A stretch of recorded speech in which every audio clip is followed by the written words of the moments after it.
अस्सलामुअलैकुम नाजरीन, PT news 10 डोडा में आपका खैर मकदम है। जैसा कि आप जानते हैं कि डिस्ट्रिक्ट डोडा में हर दिन कोई न कोई खबर मौसूल होती रहती है, लेकिन आज पीटी न्यूज़ 10 डोडा के जरिए हम आज इस मुद्दे पे बात करेंगे कि जो डीडीसी इलेक्शन डिस्ट्रिक्ट डोडा में हुए थे, तो इस वक्त हम डिस्ट्रिक्ट डोडा के इलाका घाट में इस वक्त खड़े हैं। ब्लॉक ऑफिस घाट पंचायत घर के सामने हम इस वक्त खड़े हैं। तो हम आज इस मुद्दे पे बात कर रहे हैं कि डिस्ट्रिक्ट डोडा में जो डीडीसी काउंसिल के इलेक्शन हुए थे, उसके बाद क्या बदलाव आए। हमारे साथ इस वक्त जुड़े हैं सदीक साहब, जो कि सरपंच बबोर हैं। इनसे हम जानना चाहेंगे कि क्या बदलाव आ चुके हैं डीडीसी काउंसिल इलेक्शन के बाद। सर, आप बताइए, डीडीसी काउंसिल के इलेक्शन जो हुए उसके बाद मतलब क्या बदलाव आए, क्या मतलब लोगों को देखने में मिला।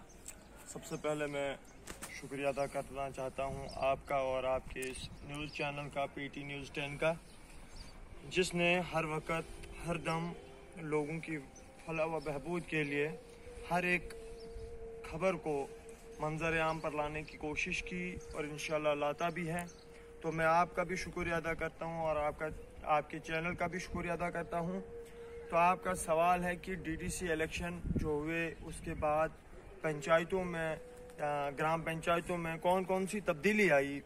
अगर देखा जाए तो 3 महीने गुजर गए, तो 3 महीने के अंदर पूरी रियासत जम्मू व कश्मीर, अब बदकिस्मती से रियासत बार बार लफ्ज़ निकला जाता है क्योंकि अब ये रियासत नहीं रही, ये यूनियन टेरिटरी है। तो यूनियन टेरिटरी जम्मू कश्मीर में जहाँ पर भी ब्लॉक डेवलपमेंट काउंसिल के इंतखाब हुए, तो उसके बाद देखा गया कि 3 महीने गुजर गए, अभी तक हमने वैसी कोई तब्दीली नहीं देखी जैसा कि उस वक़्त लोगों के साथ वादे किए गए थे, लोगों के साथ बोला गया था, चाहे वो मरकज़ी सरकार की तरफ से हो, चाहे वो उन नामजद उम्मीदवारों की तरफ से हो, चाहे वो ये जो यहाँ की यूनियन टेरिटरी इंतज़ामिया है, डिस्ट्रिक्ट एडमिनिस्ट्रेशन वगैरह जो है, उनकी तरफ से जो वादे लोगों को दिए गए थे, तो वो वहाँ पे हमें देखने को मिला है कि वो ज़ीरो है। वो इस हिसाब से ज़ीरो हैं कि जब जिसके बाद इलेक्शन यहाँ पे ख़त्म हो गया, तो आपने देखा कि रेट्स, चाहे वो घरेलू चीज़ों के रेट्स हों, वो भी हाई हो गए। चाहे गैस हो जो 700 या 800 रुपये में मिलता था, वो आज 1020 रुपये का मिलता है। पेट्रोल जो 90, 80, 85 का मिलता था, वो आज 100 रुपया पार कर रहा है। ऐसे ऐसे बहुत सारी चीज़ें जो आपको देखने को मिलेंगी। यानी एक तो रेट्स हाई हो गए, तो मैं कहता हूँ कि ये शायद वही डेवलपमेंट सरकार यहाँ पे करवाना चाहती थी कि यहाँ के रेट्स को हाई करें। तो दूसरा ये चीज़, अब जिन लोगों ने आंखें बंद करके या आंखें खोल के लोगों को यहाँ से जिताकर आगे भेजा था ताकि वो उनके मसाइल उनको बताएं, उनके मसाइल लोगों को आगे ले जाकर डिस्ट्रिक्ट एडमिनिस्ट्रेशन हो या कोई और इंतज़ामिया हो, उनके सामने उन मसाइल को उजागर करें, तो मगर ऐसा नहीं हुआ, ऐसा देखने को नहीं मिला। क्योंकि मैं कई दिनों से सोशल मीडिया पे देख रहा हूँ कि वो खुद मेंबरान जो हैं, डिस्ट्रिक्ट डेवलपमेंट काउंसिल के मेंबरान हैं, वो खुद अपनी सैलरी के लिए जम्मू के अंदर लड़ रहे हैं, अपने प्रोटोकॉल के लिए लड़ रहे हैं। बल्कि उनको तो एक प्रोटोकॉल मिल चुका था। जो इंसान का, आम जनता का प्रोटोकॉल है, वो ये होता है कि उन्होंने उन लोगों को चुना। तो लेकिन अगर हम फिर भी सरकार से प्रोटोकॉल मांगते रहें, तो मैं उसके लिए बदकिस्मती चाहता हूँ। और दूसरी एक चीज़, तो यहाँ पे मुझे ये देखने को मिला कि जिन जिन लोगों को यहाँ पे नामजद किया गया था, चाहे कोई भी हो, डिस्ट्रिक्ट डेवलपमेंट काउंसिल के मेंबर थे या चेयरमैन हो या वाइस चेयरमैन हो, वो तो खाली अपनी सैलरी के लिए लड़ रहे हैं। तो ऐसा नहीं था। उन्होंने बात करनी थी, महंगाई की, उन्होंने बात करनी थी गैस की, उन्होंने बात करनी थी डेवलपमेंट की, उन्होंने बात करनी और किसी चीज़ की, लेकिन वो बात कर रहे हैं वहाँ पे अपने प्रोटोकॉल की, अपनी सैलरी की। या उनको तो सैलरी के लिए लोगों ने उनको वोट नहीं किया था, उनको लोगों ने वोट किया था सड़कों के लिए, उनको वोट किया था लोगों ने पक्के कामों के लिए, उनको वोट किया था लोगों ने ताकि वो महंगाई के खिलाफ अपनी आवाज़ उठाएं। तो जहां तक हमने देखा, ये जो डीडीसी का इलेक्शन हो गया, ये बिल्कुल फेलियर, मैं इस चीज़ को मानता हूं। बीच में मैं आपसे एक सवाल करूंगा।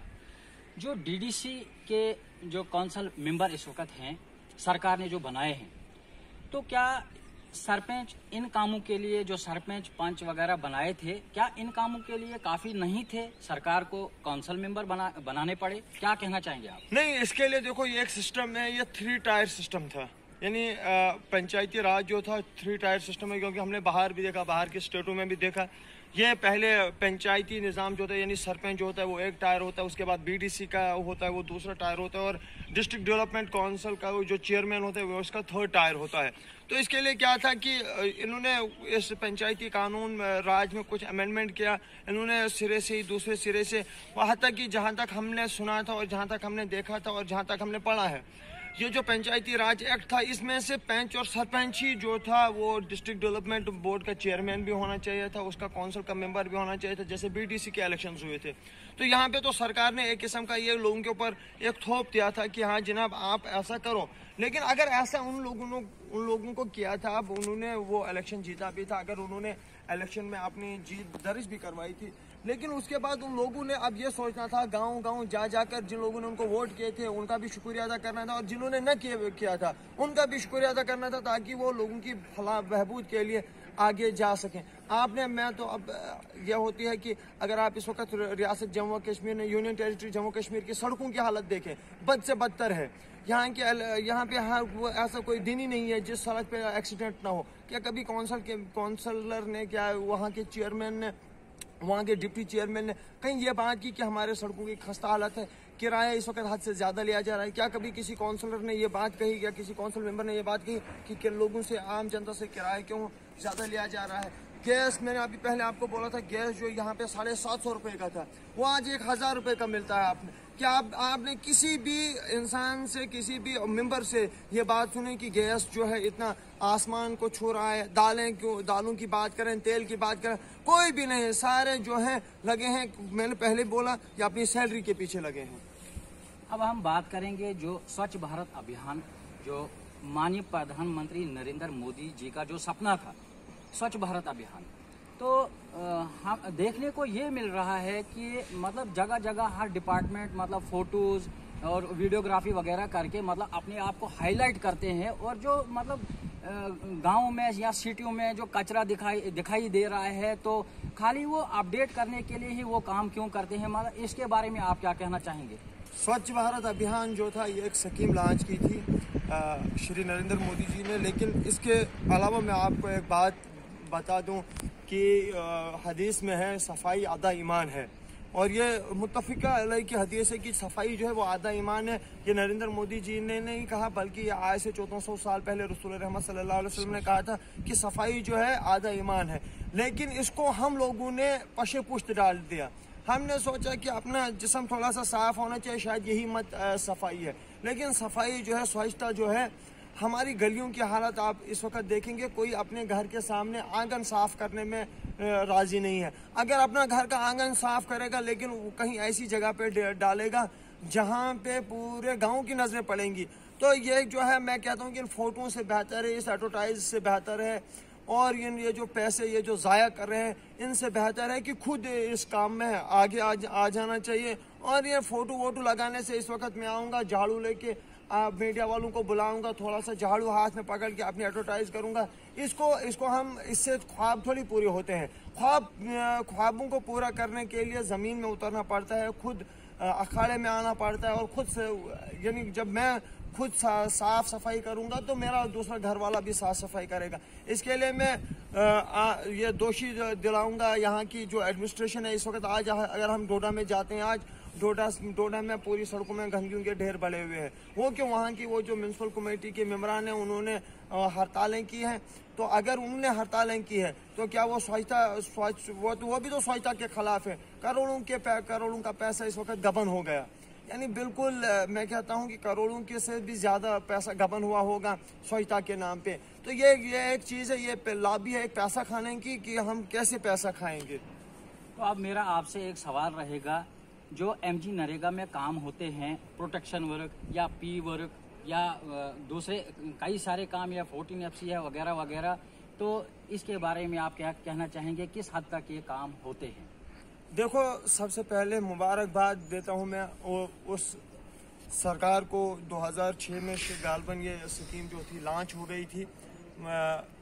गांधी जी के नाम पे। तो वो जब ये लॉन्च हो गई थी, ये इस बेस पे लॉन्च हो गई थी कि हम ये जो बेरोजगार नौजवान घरों में बेकार हैं, या किसी भी, चाहे वो औरत हो, चाहे वो मर्द हो, बच्चा हो, बूढ़ा हो, कोई भी घर में जो बेरोजगार है उसको हम रोजगार फराहम करेंगे 100 दिन का। लेकिन जूं का जूं वो आगे चलता गया, कभी इसमें 55 रुपए दिन था, कभी 70 रुपए के हिसाब से मिलता था, कभी 110, और बढ़ता गया आज 204 रुपए यानी दिहाड़ी है। तो 204 में तो कुछ नहीं होता है, लेकिन चलो तब भी जब ये स्कीम लॉन्च हो गई, ये एक ऐसी फायदेमंद स्कीम थी ताकि लोग जो जमींदार हैं अपनी जमीन को हमवार कर सकें, उसके ऊपर खेती बाड़ी कर सकें।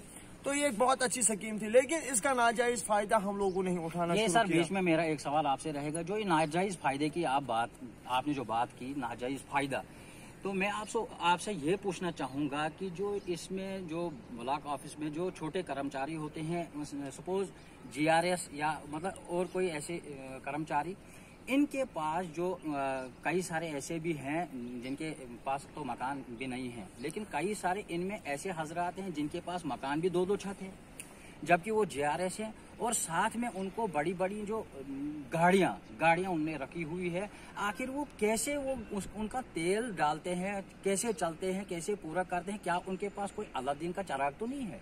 नहीं, इस सवाल का जवाब बेहतर मैं समझना चाहता हूँ कि आपको देना, क्योंकि बहुत सारे लोगों में ये गलत फहमी है।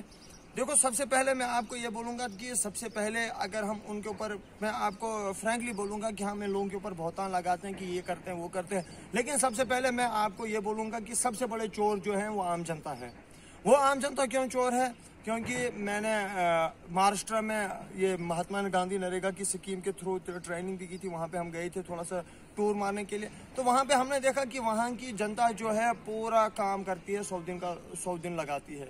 लेकिन यहाँ पे क्या होता है कि हमारे जो बेरोजगार नौजवान है चोरियां करेंगे, चरस पियेंगे, शराब नोशी करेंगे, वगैरह करेंगे, लेकिन दिन कोई नहीं लगाएगा। जब उनको दिन लगाना पड़ता रोड पे, जब वो काम करते, जब वो खून पसीना करते, तो मैं ये नहीं कहूँगा कि जो आपने इशारा में कहा कि ऐसी चीज़ है, तो मैं भी आपको यही कहूँगा कि उनके लोगों का जो पैसा वो कभी ज़ाया नहीं होता, वो उन लोगों को पैसा होता है जो इस वक्त ये कहते हैं कि यहाँ की ब्लॉक वाले जो है 20%, 30%, 25%, 22% वगैरह लेते हैं, यहाँ जीआरएस वगैरह करते हैं।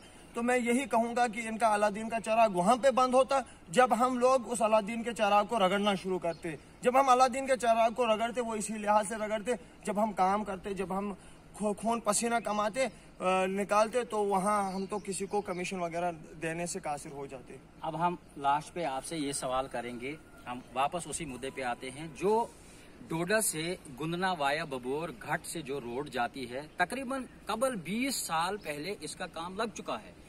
हम भी थक चुके हैं अब ये न्यूज़ लगा के, लेकिन अब हम आपसे ही पूछना चाहेंगे कि आखिर ये मतलब नाइंसाफी क्यों है आम जनता के साथ? ये रोड बन क्यों नहीं पा रही है? क्या कहना चाहेंगे आप? सबसे पहले मैं आज शुक्रिया अदा करूंगा रूरल R&B एक्शन साहब को, क्योंकि रात को मैं बहुत देर से आया था डोडा से, तो मैंने देखा कि आज काम शुरू हो गया है यहाँ पे हमारी रोड पे।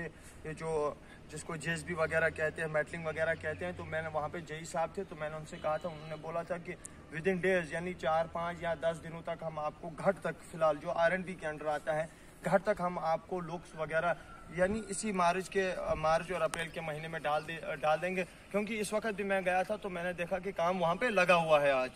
तो चलो, मैं शुक्रिया अदा करता हूँ एक्शन साहब का कि उन्होंने बड़ी देर के बाद हमारी इस आवाज़ को लबैक कहा, क्योंकि बार बार मीडिया वालों ने भी वहाँ पे सवाल उठाए थे, लोग आम जनता ने भी सवाल उठाए थे। तो इस वक्त मैं देख रहा हूँ कि वो काम इंशाल्लाह शुरू हो रहा है। तो दूसरी बात यह, जो घाट से आगे यहाँ पे बटल नाला है एक जगह पे कहते हैं, वहाँ तक तो PMGSY के अंडर रोड आ रही है, उस पर भी अंडर कंस्ट्रक्शन है वो। तो हमने 2-4 दिन पहले यहाँ के ठेकेदार जो अरशद मलिक है उनसे बात की थी, उन्होंने भी बोला था कि 15 अप्रैल 20 अप्रैल के बाद हम बबोर यानी घाट से आगे लोग डालना शुरू करेंगे, क्योंकि रोहड़ी वगैरह उन्होंने डाल के रखी है। लेकिन वहाँ पे भी अब जिम्मेवारी किनकी बनती है? आम जनता की। वहाँ पे भी जिम्मेवारी बनती है आम लोगों की, सोशल एक्टिविस्ट की, यहाँ के जो पैंच सरपंच वगैरह हैं उनकी, क्योंकि अगर वो सही रेशो लगवाएं, सही मटेरियल रोड पे लगवाएं, तो मैं कहता हूँ कि हमारी रोड को कुछ नहीं होगा। नहीं तो अगर उन्होंने लिहाजदारियाँ आपस में निभाई तो 2 साल या 5 साल या 10 साल या 1 साल के बाद हमारी रोड फिर से निस्तनाबाद हो जाएगी और हम कसूरवार ठहराएंगे सरकार को। यहाँ पे मैं कहता हूँ कुछ गलतियाँ सरकार की भी होती हैं, लेकिन कुछ गलतियाँ हम लोगों की, आप लोगों की, या कुछ जो आम जनता है उनकी भी होती है।